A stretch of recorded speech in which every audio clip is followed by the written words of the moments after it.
अच्छा, हमने अपने बड़े बुजुर्गों से एक बात तो सुनी है कि जो काम करना है ना, अकेले करो। पार्टनरशिप में अगर काम करते हैं तो आगे चलकर थोड़ी गड़बड़ होने के चांसेस बढ़ जाते हैं। थोड़ा मुनाफा कम होगा या प्रॉफिट लॉस जो भी होगा वो अपना होगा, चलेगा। लेकिन जब भी पार्टनरशिप वाली बात आती है तो उसमें कहीं ना कहीं मन में डर और संकोच तो होता ही है। नमस्कार, हर हर महादेव, जय भोलेनाथ। आपका स्वागत आपके खुद के यूट्यूब चैनल पर जिसका नाम है चाचा के फैक्ट्स। मेरा नाम नितिन है। कहानियाँ सुनाता हूँ, और कभी फैक्ट्स, कभी ईश्वर से जुड़े चमत्कार, कभी रोचक पुराणिक कथाएं और कभी तीसरी शक्ति के प्रकोप। और आपके पास कोई ऐसा अनुभव है आप हमारे साथ साझा करना चाहते हैं तो मुझे मैसेज करिए। थोड़ा वक्त लगता है लेकिन हर किसी की कहानी को मैं सच मानकर अपलोड करता हूँ।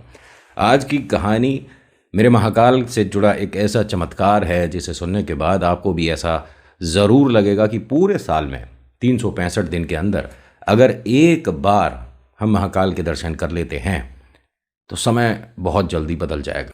अगर आपने एक बार भी विश्वास करना शुरू कर दिया महाकाल पर तो आप फिर पीछे नहीं हट पाओगे।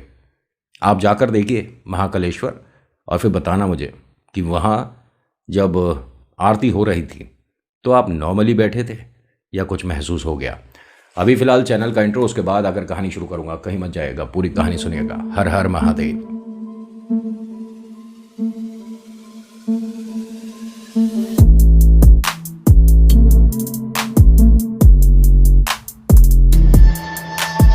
कहानी शुरू करने से पहले एक रिक्वेस्ट है मेरी आप सभी से कि अगर पसंद आती है, इस तरह की और देखना चाहते हैं तो लाइक करिएगा, शेयर करिएगा, कमेंट में लिखिएगा हर हर महादेव, फिर आपका नाम, कौन सी जगह से वीडियो देख रहे हो वो जगह। खैर, आज की कहानी के किरदारों से मिलवाता हूँ। ये हस्बैंड वाइफ की कहानी है, एक विश्वास की कहानी है। और ये भी कह सकता हूँ कि जब बाबा साथ हों ना तो बेईमानी करने वाले आप तक आ नहीं पाते। वो कोशिश तो करते हैं कि एक बार आपका नफ़ा नुकसान कराया जाए, लेकिन वो कर नहीं पाएंगे। और ऐसा होता है।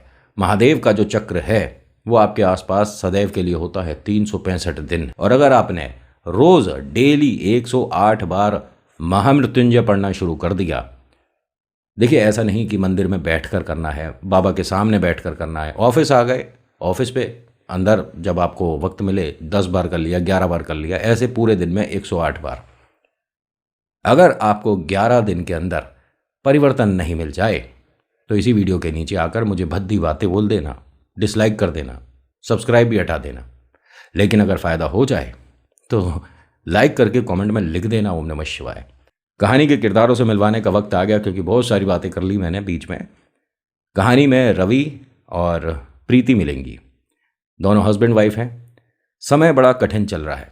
इनके माता पिता ने कुछ वक्त पहले वाद विवाद की वजह से इनसे नाता तोड़ लिया। घर में 4 भाई हैं, रवि सबसे छोटा है। और वो तीनों कुछ ज़्यादा अक्लमंद निकले, क्योंकि बड़ी संपत्ति, बड़ी प्रॉपर्टी, बड़ा बैंक, बड़ा पैसा। और हाँ, एक मिनट अभी आपको ये बता दूं कि अभी इन दोनों को महादेव से जुड़े जो चमत्कार हैं होने शुरू नहीं हुए हैं, क्योंकि इनके पास थोड़ा वक्त नहीं रहता था।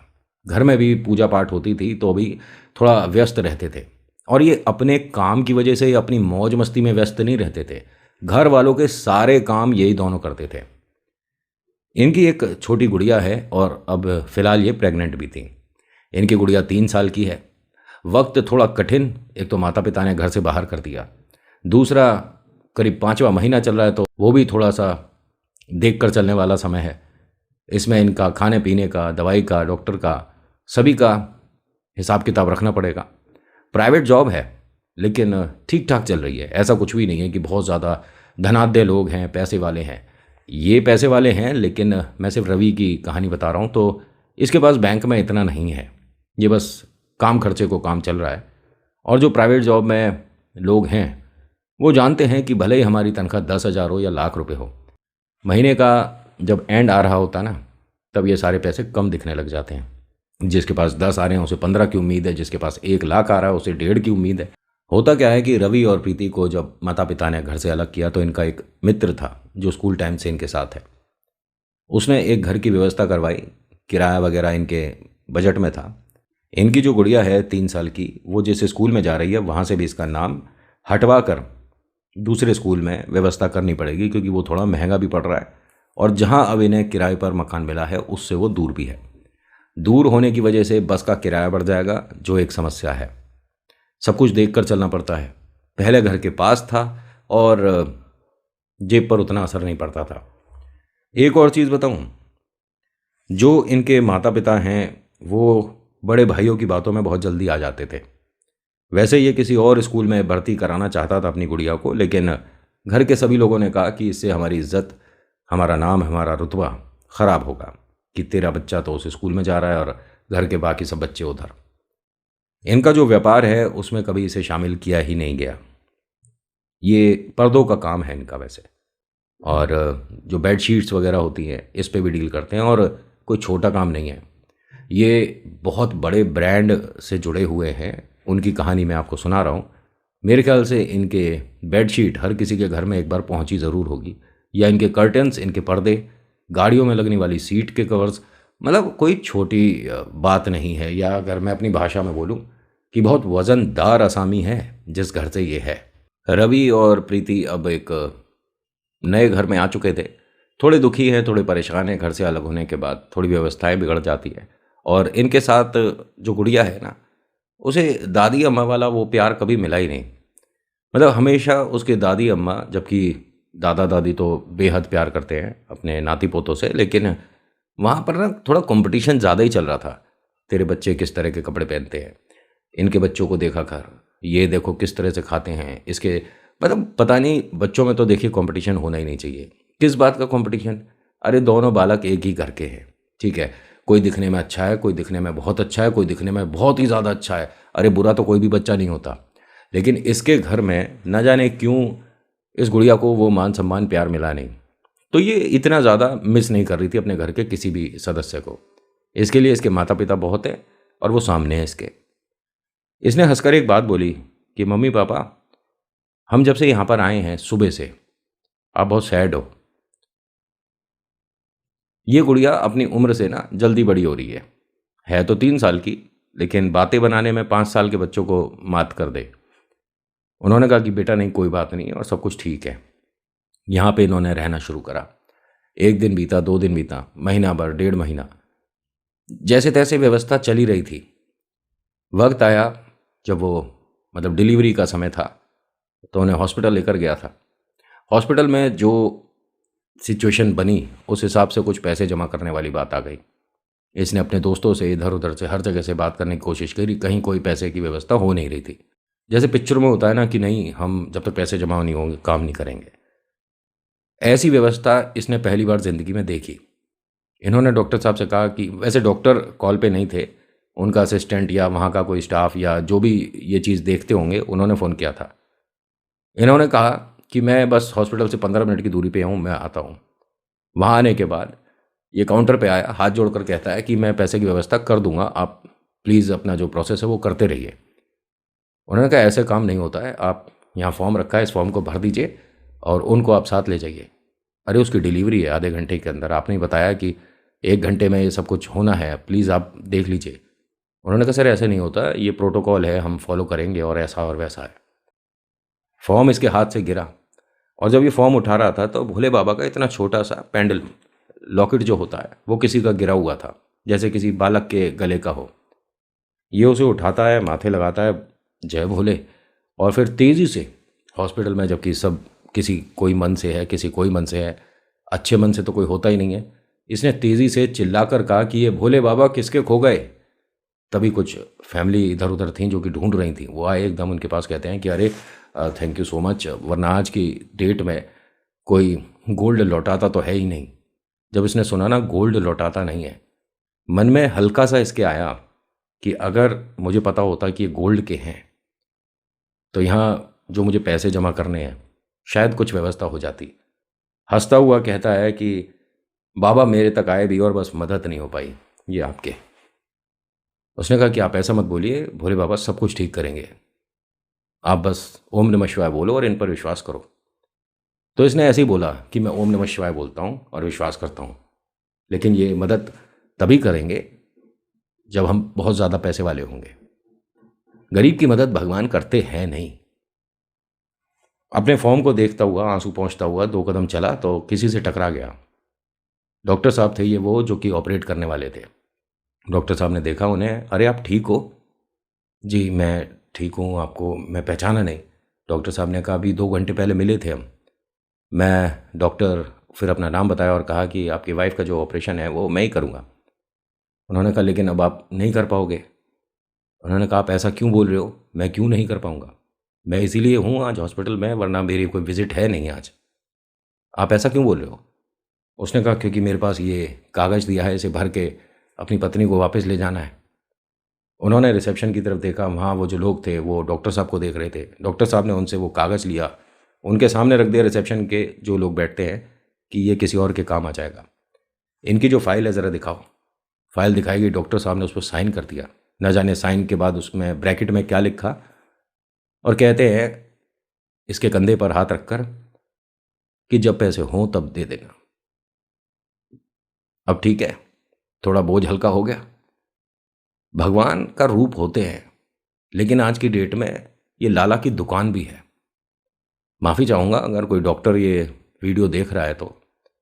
पहले ना सच में पिक्चरों में भी और असलियत में भी डॉक्टर को भगवान का ही दर्जा दिया जाता है। इस कहानी में तो भगवान है, लेकिन मैंने अपनी आंखों से ऐसे ऐसे भी भगवान देखे हैं जो कि कहलाने लायक नहीं है भाई। लेकिन ये कुछ अलग ही डॉक्टर हैं, इनको मैं भगवान का दर्जा देता हूँ। ये आदमी ना बहुत ज़्यादा चिंता में, बहुत सारी टेंशन में, पता नहीं कितने सवालों में घिर गया था कि अब मैं अपनी पत्नी को लेकर कहाँ जाऊँगा। लेकिन डॉक्टर साहब ने कंधे पर हाथ रखा, ये मानो कि भोले ने 1 सेकंड में सारी सिचुएशन ठीक कर दी। ये उनके पास गया, डॉक्टर साहब तो बस इतना बोलकर चले गए। उसी इंसान के पास वापस दौड़कर पहुंचा कि आपके जो भोलेनाथ हैं इनकी एक फ़ोटो खींच सकता हूँ। उन्होंने कहा हाँ हाँ बिल्कुल। तो बच्चे के गले में था वो पेंडलम जो था। मोबाइल निकालता है, एक फ़ोटो खींचता है उसकी, और जूम करके भोले बाबा को जब देख रहा होता है तो एकदम ये कहता है कि आपके जो भोलेनाथ हैं ना सच में ही चमत्कारी हैं। मेरे सिर पर अभी बहुत बड़ी टेंशन थी, आपने बस एक बार ये मुझसे ओम नमः शिवाय बुलवाया और सब कुछ ठीक हो गया। यहाँ एक महिला और खड़ी थी, उसने कहा कि बेटा ऐसा कुछ ना होता, ओम नमः शिवाय बोलने से सब कुछ ठीक हो जाए तो फिर हॉस्पिटलों की ज़रूरत ना हो। उन्होंने कहा आखिरी में दरवाज़ा तो वही बचता है ना अम्मा जी, आप भी परेशान हो, एक बार आप भी बोल कर देखो। अम्मा जी ने कहा कि मैं 15 मिनट से परेशान घूम रही हूँ, मुझे हॉस्पिटल का कुछ पता है नहीं। मेरी बहू मेरे साथ आई हुई है, उसके दर्द हो रहा है पेट में, लेकिन कोई सुनने वाला है नहीं। अब अगर मैं तेज़ी से बोल दूं कि ओम नमः शिवाय, कोई मेरी बात सुने, तो क्या कोई सुनेगा? तभी यहाँ पर 2 जने आए, उनकी बहू का नाम लेते हैं और कहते हैं कि डॉक्टर साहब ने बुलाया है, लेकिन हमारा नंबर तो 17वां 18वां है, अभी तो दूसरा नंबर चल रहा है। कह रहे जी बाकी लोगों को आवाज़ें दे लीजिए, लेकिन अभी कोई नहीं आ रहा तो क्या करें, आपको दिखाना है बहू को? नहीं। उन्होंने कहा बिल्कुल दिखाना है। ये हंसकर बोलता है कि करते हैं भोले बाबा चमत्कार। ये इनके सामने हुआ 2 एक साथ चमत्कार हैं। वैसे तो मैं सिर्फ इन्हीं की कहानी सुना सकता था, लेकिन ये भी शामिल करनी ज़रूरी रही बीच में, क्योंकि उन्होंने मुझे बताया कि मैंने अपनी आंखों से ये होते हुए देखा है। इनकी वाइफ के बेबी बॉय हुआ, सब कुछ एकदम स्वस्थ। 2 दिन बाद इनको यहाँ से छुट्टी मिली। जब छुट्टी हो रही थी तो ना जाने कौन डॉक्टर है ये आदमी, कैसे करता है, मतलब अपने जमा में से कोई पैसे दे देगा क्या? डॉक्टर साहब ने 11,000 रुपये से दिए, एक मिठाई का डिब्बा, और मिले भी नहीं। हाँ, इसके लिए एक छोटा सा पार्सल था कि आप जा सकते हैं, आपको कोई पेमेंट देने की ज़रूरत नहीं है, आपकी पेमेंट हो गई है। इसके मम्मी पापा बहन भाई कोई नहीं आया इसे देखने। बहू के बेटा हुआ है, कोई मिलने ही नहीं आया, सिर्फ बहू के घर वाले आए थे, मतलब लड़की के मम्मी पापा। मैं बहू दामाद इस तरह से बोलता हूँ, मेरे को सास बहू सीरियल ज़्यादा देखता हूँ, ये मत सोच लेना, ठीक है? बिल्कुल नहीं देखता हूँ मैं, लेकिन अब मिडिल क्लास फैमिली है, ये सब कुछ सुनते रहते हैं तो भैया बोल देते हैं। बस ठीक है, आपको कहानी समझ आनी चाहिए, मेरा सुनाने का तरीका ठीक लगना चाहिए, बात तो अपने घर की है। डॉक्टर साहब ने एक इसके लिए पार्सल दिया था। जब इसने वहीं पर उसे खोल कर देखा तो कुछ फूड जो कि बच्चों को दिया जाता है, ठीक है, उसके नाम नहीं ले सकते वरना लगेगा प्रमोशन कर रहा है, और कुछ दवाइयाँ जो कि इनकी अभी चलेंगी, उसमें एक पर्चे पे लिखा भी हुआ था कि इतने दिन की दवाइयाँ हैं, बस उसके अलावा नहीं चलाने, दोनों स्वस्थ हैं, कोई परेशानी नहीं, और 11,000 रुपये, एक मिठाई का डिब्बा। डॉक्टर साहब ये 2 महीने और यहाँ पर रहे थे। इसने 2 महीने लगातार आकर यहाँ पर कोशिश करी उनसे मिलने की, धन्यवाद करने की, लेकिन मिल नहीं पा रहे थे। कभी वो कहीं बिजी हैं, कभी वो कहीं बिजी हैं, कभी राउंड पर हैं, कभी ऐसे वैसे।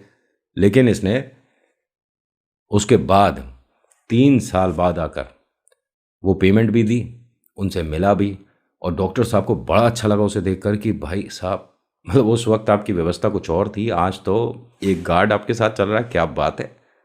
बहुत ज़्यादा खुशी हुई मुझे आपकी तरक्की देखकर सिर्फ 3 साल के अंदर। होता क्या है कि जब ये यहाँ से अपना ऑटो वगैरह करके घर पहुँचा, घर पर इनके जो मकान मालिक है उन्होंने स्वागत किया। गुड़िया के मम्मी पापा आए हुए थे और छोटी बहना को एक नया खिलौना, सबसे प्यारा खिलौना दुनिया का, इसका भैया सामने दिख रहा है और छोटे छोटे से हाथ है, छोटा सा पैर, उससे खेल रही है कि इसे कोई भी टच मत करो, मेरा भैया है, कोई दूर दूर से बात करो। अरे बड़ा प्यार दिखा रही थी वो। इसका नाम इन्होंने शिव रखा, क्योंकि इनका यह मानना है कि उसकी कृपा से है तो शिव नाम रख दो। इन्होंने किसी पंडित जी से कोई नामकरण नहीं, कुछ नहीं, बस खुद ही शिव। घर पर तो इसे भोले बोलते हैं सब लोग, बच्चे को भोले बोलते हैं, और वैसे नाम इसका शिव रखा गया है। माता पिता ने, जो गुड़िया के मम्मी पापा हैं, उन्होंने कहा भी कि बेटा नाम तो अच्छा है लेकिन इसकी जन्म पत्री, कुंडली, ये सब बहुत ज़रूरी है, नामकरण ये सब कुछ ज़रूरी होता है। उसने कहा कि जब भोलेनाथ का नाम है तो अब इसकी जन्म पत्री कैसी भी बने, इसकी रेखाएं कुछ भी खाएं, मैं तो इसे महादेव का वरदान मानता हूँ। बात ही ख़त्म हो गई। और जब से शिव आया इनके घर में, इनकी व्यवस्थाएं बदलने लग गई। दिन में आप पूरे दिन में, मतलब कभी राम का नाम लेते ही नहीं थे, शिव का नाम लेते ही नहीं थे। आज अरे शिव कहाँ है, शिव इधर आ जाओ, शिव कई बार बोला जा रहा है। और पुराने टाइम में आपको ये बात बड़ी अजीब लगेगी, शंकर है, मोहन है, कृष्णा है, कन्हैया है या माधव है, ये बहुत सारे नाम ऐसे हैं जो कि घर वाले जानबूझ के भी रखते थे कि घर का माहौल सुधर जाता है इससे। सिर्फ नाम से इनकी पूजा करने लग जाओ तो कहीं के पहुंच जाओगे, लेकिन सिर्फ नाम रखने से। अब जैसे ओम नाम रखते हैं, हरिओम नाम रखते हैं, आप अपने बच्चे को बुला रहे हो, ओम कहाँ है या हरिओम किधर गया हुआ है, तो आपने दिन में 2 बार 3 बार 4 बार 10 बार बच्चे को आवाज़ दी, बुलाया, लेकिन नाम किसका है वो। हो सकता है कि मैं आपको थोड़ा पिछड़े ज़माने का लग रहा हूँ कि अरे तू कैसी सोच रखता है, लेकिन हूँ तो हूँ, ठीक है। मेरा ये मानना है, मैं कोई साबित प्रूफ नहीं कर रहा हूँ, बट मेरे को ऐसा लगता है कि पुराने टाइम में ये नाम इसीलिए रखे जाते थे। आज के टाइम में लोगों के नाम देखें बच्चों के कैसे रखते हैं, ये क्या था, कुछ ज़्यादा ही मतलब अंग्रेज़ी नाम की तरफ जा रहे हैं। सुई है इसका नाम, क्या है, पापा का नाम मोहन, मम्मी का नाम प्रीति, बच्चे का नाम, ये कैसा नाम है। अब ढूंढते रहो बच्चे को बुलाना किस नाम से है। भाई गोलू बोल दो, छोटू बोल दो, तो घर वालों को बुरा लग जाता है। छोटू, वो छोटू, मेरे बच्चे को छोटू बोल रहा है, डोंट हैव मैनर्स एटिकेट्स। इसका नाम वंजी है जी। क्या नाम है आपके बच्चे का। एक तो मेरा ही दोस्त है चौधरी, उसके बच्चे का भी नाम कुछ ऐसा ही है। चौधरी भाई बुरा मत मानना, लेकिन हाँ मैं तो उसे छोटू ही बोलता हूँ घर पे जब भी आता हूँ। मुझे नहीं समझ आता वो जो तुमने नाम रखा है, और बहुत कठिन कठिन डिफ़िकल्ट नाम, जैसे डिक्शनरी भी ये कहे कि मैं नहीं बता पाऊंगी इसका मतलब। खैर, इनके घर जब से शिव आया तब से इनके घर की व्यवस्था थोड़ी बदलने लग गई। व्यवस्था कुछ ऐसी बदली कि इनके ऑफिस से सभी लोग महाकालेश्वर जा रहे थे। इन दोनों से भी पूछा गया कि आप जाने लायक हैं, सुविधा है तो आप चल सकते हैं। इन्होंने कहा बिल्कुल चलेंगे, क्योंकि हम पूरी ज़िंदगी में कभी कहीं भी किसी भी धार्मिक स्थान नहीं गए, और शिव की कृपा से अगर हम महाकालेश्वर जा रहे हैं तो इससे बड़ी बात कुछ नहीं हो सकती। इन्होंने भी ऑफिस की उस ट्रिप में अपना नाम लिखवा दिया। किस्मत बहुत बलवान है कि जब आरती हो रही थी तब ये, मतलब देखिए, आपको अगर मौका मिलता है द्वार पर नंदी के पास या अंदर बैठने का, तो अंदर बैठिएगा। समझ रहे हो, एक बार आप जाना उज्जैन और शायद आपको चीज़ समझ आएगी जो मैं बताना चाह रहा हूँ। जब आरती शुरू हुई, भाई साहब इनकी गोदी में बैठा ये शिव आंख खोलकर बाबा को इस तरह से देख रहा था जैसे कि मतलब एक कनेक्शन बन गया हो। बहुत बहुत छोटा है, नन्हा सा है, 2.5-3 महीने का, ठीक है। अब ऐसे में यहाँ पर आना, और जब आरती हो रही हो बीच में, भस्म आरती आपने देखा ही है कि क्या हाल हो जाता है कमरे का। ऐसे में छोटे बालक को यहाँ पर बड़ा मुश्किल है, गलत भी है, लेकिन ये भोले बाबा की भस्म आरती हो रही है और शिव देख रहा है तो क्या ही होगा। जिसमें कि साथ में उसके पापा हैं, मम्मी है, बड़ी बहना है और साथ में बैठा पीछे नंदी है, तो क्या बिगड़ेगा इसका। भाई साहब, वहाँ के पंडित जी जो थे उन्होंने पहले तो मना करा कि आप इतने छोटे बच्चे के साथ अंदर मत बैठिए, थोड़ी व्यवस्था बिगड़ जाती है कभी कभी।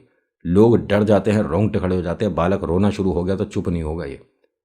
लड़का बाहर तो रो रहा था, ये जो गोदी में बैठा था शिव, लेकिन जब अंदर आके बैठा है उसके बाद से इसकी आंखें खुली हुई हैं, बाबा को देख रहा है लगातार, और इतना सा भी नहीं रो रहा। यहाँ लोग खेलना शुरू कर देते हैं। आपको बात अजीब लगेगी, जैसे मेहंदीपुर में होता है ना, किसी पर अगर प्रेत बाधा है तो वो बोल जाता है, तो यहाँ नंदी को वो पार नहीं कर पाएगा, नंदी के पीछे ही रुकेगा। कभी भी नोटिस कर लेना, जिस पर अगर कोई समस्या है बाबा के पास वही जाएगा जो साफ हो चलेगा, और नंदी ही कर देते हैं वहाँ तो काम। आपको और आगे तक जाने की ज़रूरत ही नहीं पड़ती है। जब आरती हो गई तो शिव ने, ये वहाँ के पंडित जी ने भी देखा, और एक पंडित जी तो ऐसे हैं जिन्होंने फ़ोटो खींची। इतने छोटे से बालक ने दोनों हाथ जोड़े हैं, गोदी में ही है वो, लेकिन हाथ जोड़ रहा है बाबा के सामने। जब पूरी आरती हो गई, जब पूरा श्रृंगार हो गया, और उसके बाद खूब रोना, वही छोटे बच्चों का जो होता है, मज़ेदार हिसाब किताब शुरू हो गया। उसे खिलाने के लिए प्रसाद भी नहीं ले पाए और ये बाहर आ गए। बाहर आने के बाद कुछ देर उसे खिलाया, थोड़ा उसे चुप कराया, फिर अपनी वाइफ को बोला कि एक काम करो, तुम जाके प्रसाद ले आओ। प्रसाद लेकर आती हैं। छोटा सा, इतना छोटा सा बालक है, उसके माथे पे बाबा का टीका लगा हुआ, सोचो कितना प्यारा लग रहा होगा। यहाँ पर इसकी कंपनी के बाकी लोग भी आए हैं। सभी ने कहा कि भाई, हमने पहली बार इतने छोटे बच्चे को द्वार के अंदर देखा है, वरना तो बच्चे रुकते ही नहीं है, बड़े बड़े लोग डर जाते हैं। कह रहा कि मैं पहली बार आया हूँ, और जिस तरह का ये श्रृंगार होता है, सच में मतलब कहीं भी श्रृंगार होता हो ईश्वर का तो इतना कभी डर नहीं लगेगा, मुझे वहाँ डर लग रहा था। कह रहे बाबा की आरती पहली बार देखने आया तू। ये जो यहाँ पर घंटों की गूंज है ना, कहते हैं कि अगर किसी पर प्रेत बाधा है और वो इसे सुन रहा है तो वो खेलना शुरू कर देगा, और जब तक आरती होगी तब तक वो साफ। और यहाँ हम तुझे बताना नहीं चाहते थे, जो बॉस है उनकी वाइफ और उनके बेटे पर कोई समस्या चल रही थी, बहुत समय से आ नहीं पा रहे थे, तो आज पंडित जी भी और वो सब भी आए हैं, अंदर पाठ चल रहा है, उनके लिए भी पूजा हो रही है। क्या कोई भूत प्रेत की बात थी? कह रहे हाँ, बस बताना मत, कंपनी में ऐसा कुछ चल रहा था।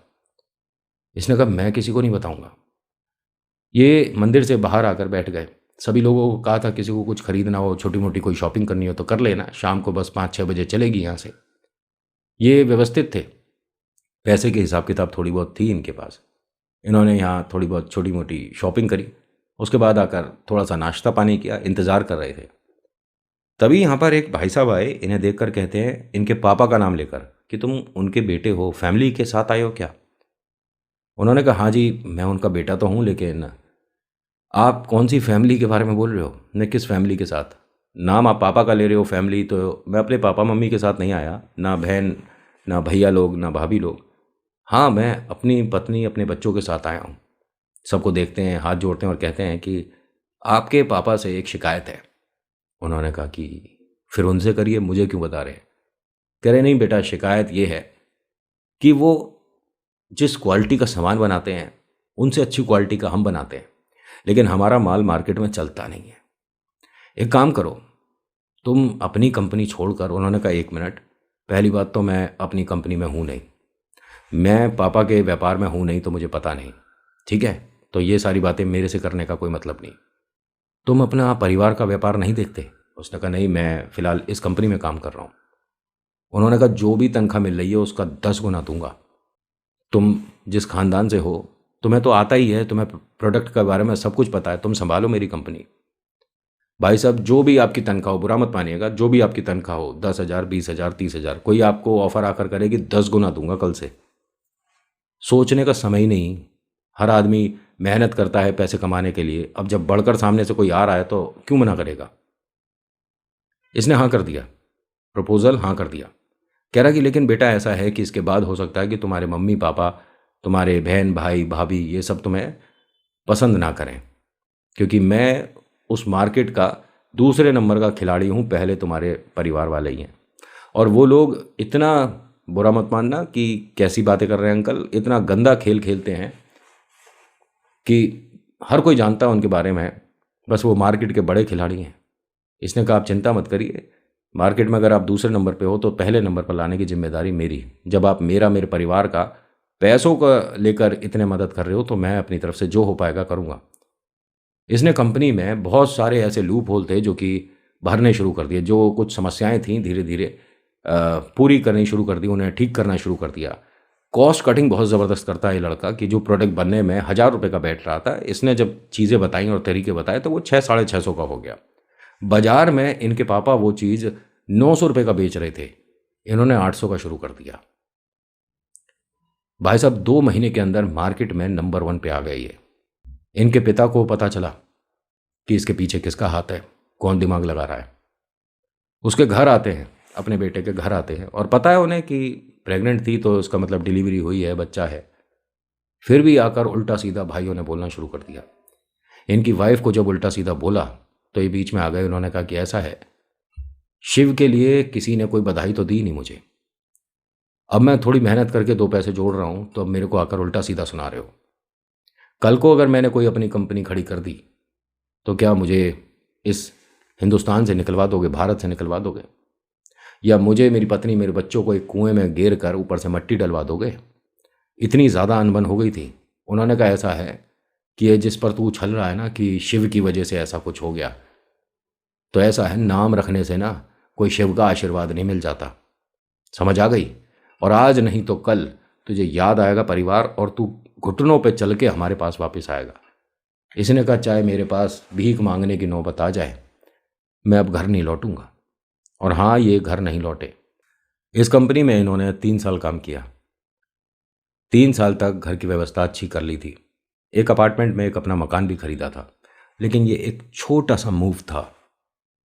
जिस कंपनी के लिए काम कर रहे थे उनसे परमिशन लेकर कहते हैं कि मैं एक अपनी छोटी सी कंपनी खड़ी करना चाहता हूँ, बनाऊंगा, यही प्रोडक्शन आपकी तरफ से होगा, लेकिन उसे अलग वैरायटी रखकर कि जिससे आपका भी कोई नुकसान ना हो, मैं मार्केट में उतारना चाहता हूँ। इन्होंने कुछ शनील का काम किया, और भाई साहब इसके ऊपर भोले का ऐसा आशीर्वाद, 100% काम चलता है इसका। मैंने बताया ना कि जिन पर कृपा होती है वो मिट्टी भी बेचे तो सोने के भाव बिकेगी। इसका वो काम भी चल गया।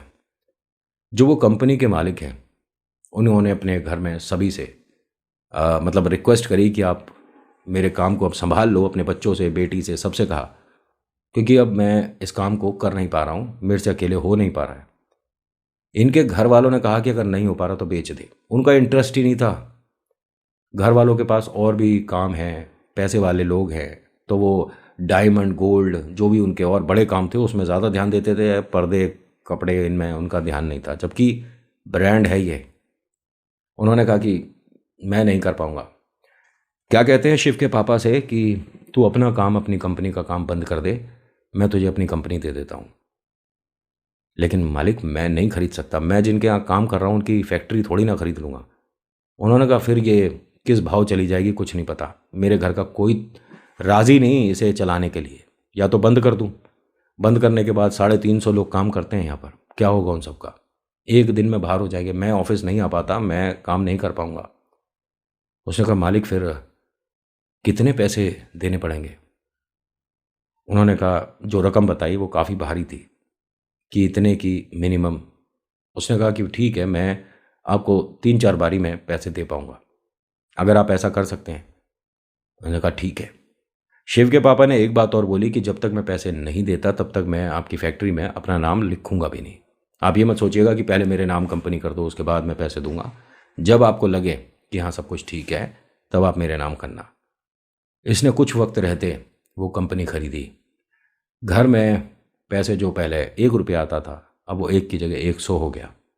धीरे धीरे मेहनत करते करते ये नंबर 1 तो चल ही रहा था, इसका प्रोडक्शन इतना ज़ोरदार होने लग गया कि बाहर से लोग आने लग गए, विदेश से। अब जब एक्सपोर्ट होना शुरू हो जाए तो डिस्ट्रीब्यूशन तो अपने आप बढ़ जाती है। पैसे का हिसाब किताब इतना ज़बरदस्त कि आज की डेट में, जैसे मैंने कहा था कि इनके पापा का वो काम कि हर घर में इनके प्रोडक्ट पहुंचते हैं, इसने इसी कंपनी से, इसी फैक्ट्री से 4 और नई कंपनियां खड़ी करी। और कोई सी भी कंपनी ऐसी नहीं है जिसका नाम या जिसका लोगो घूम फिर के कैसे भी करके महादेव से ना जुड़ता हो। मैं आपको एक आइडिया देता हूँ हल्का सा। कोई कंपनी आपने देखी है जिसका साइन हल्का फुल्का त्रिशूल से मिलता है, लेकिन वो सीधा ना होके थोड़ा सा टेढ़ा है? आप समझ रहे हो कि कौन सी कंपनी है ये। और सिर्फ कपड़ों के व्यापार ही नहीं है ये, कई चीज़ में।